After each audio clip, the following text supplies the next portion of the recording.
Alors nous avons eu l'occasion de venir à Madagascar pour aider une autre ONG. Et là nous avons vu qu'il y avait des gens qui travaillaient très courageusement, mais qui étaient très pauvres et qui vivaient dans des conditions très très difficiles. Et donc on a réfléchi à un projet qui puisse leur permettre de vivre plus dignement, parce que c'est vraiment notre souci, la dignité des gens. Que des gens puissent vivre plus dignement.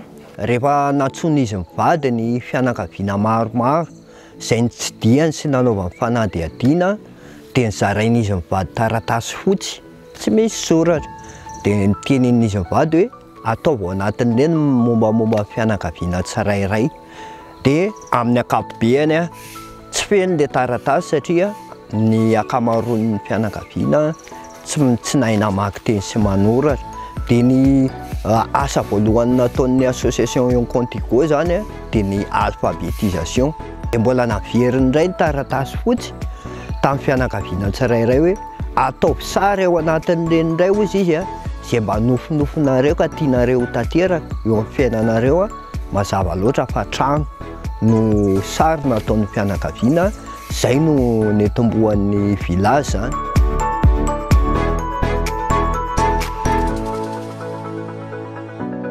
Alors on a commencé à réfléchir et on s'est dit on peut construire effectivement des maisons assez facilement, mais si on ne construit que des maisons, les gens restent dépendants toute leur vie. Donc on a associé à la construction des maisons beaucoup de formations et c'est ce qui fait que Tsaratanan est ce qu'il est aujourd'hui.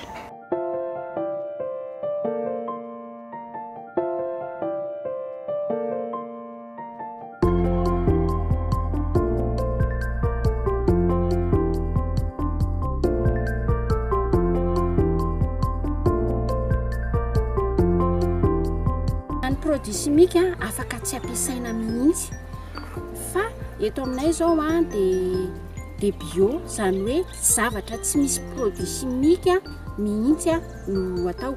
Ohatra amin'izany hoe ny zeskomby, ohatra amin'izany hoe ny famonoana le bibikely, dia efa manana zavatra izay edina amin'izany zavatra izany avy amin'ny zavamaniry ihany. Ohatra hoe edina amin'ny bibikely izao ravina voandelaka nototoina dia atao anatin'le tsifitsifitra, dia iny tsy firana aminazy, na ambolenan'le voninkazo ositsika hoe mahavoadala, reny mamofona be dia reny mambolena eo akaikiny.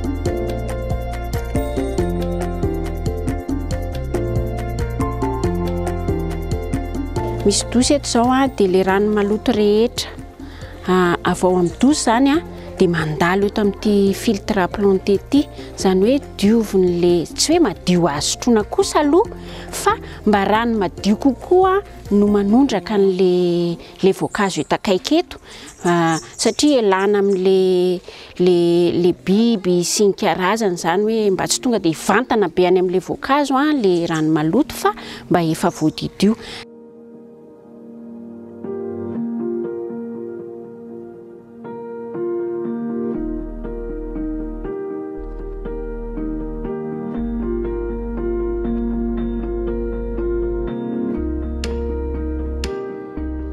Ny tombontsoa ngeza be izay ampiasainay ny toilette sesa dia tsinjovanay ilay rano sotroinay satria ny rano sotroinay dia avy any ambanin'ny tany daholo no mivoaka. Izany hoe lava-drano zany no misy moteur mampakatra.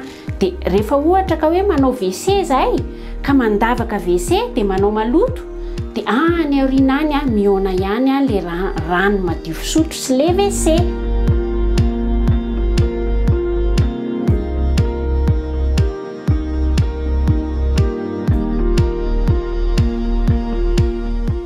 Donc il n'y a pas de présidence, c'est une coprésidence et qu'on n'appelle pas président d'ailleurs, qu'on appelle coordinateur. Il y a 4 coordinateurs dans le village, 2 hommes et 2 femmes, et un conseil d'administration où chacun a une responsabilité particulière dans le village. Donc très vite, on a beaucoup délégué les responsabilités de manière à ce qu'ils apprennent pour que le jour où on ne sera plus là, ils soient tout à fait capables de continuer de gérer ce projet.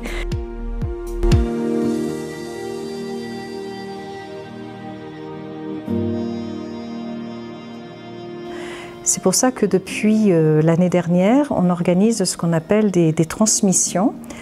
Alors des transmissions, contrairement à une formation, c'est quelque chose qu'on a vécu. On transmet quelque chose qu'on a vécu. Et donc on fait des transmissions qui durent 2 semaines et on aborde avec des stagiaires malgaches vraiment toute cette expérience de Tsaratanane, tout ce qu'on a compris, tout ce qu'on a appris, les erreurs qu'on a faites. Dès le départ, on leur a dit aussi, apprenez tout ce que vous pouvez apprendre parce qu'un jour, nous, on ne sera plus là. Quand même, enfin, moi, j'aime bien l'image des parents. Hein. Quand on est parent, quand on a des enfants tout petits, on s'en occupe beaucoup, on leur donne une éducation, on s'en occupe de toutes sortes de manières. Et puis un jour, parce que les enfants sont grands, on les laisse aller. Et c'est un petit peu ce qu'on a voulu faire pendant toutes ces années-là, c'est bien les préparer à cette autonomie.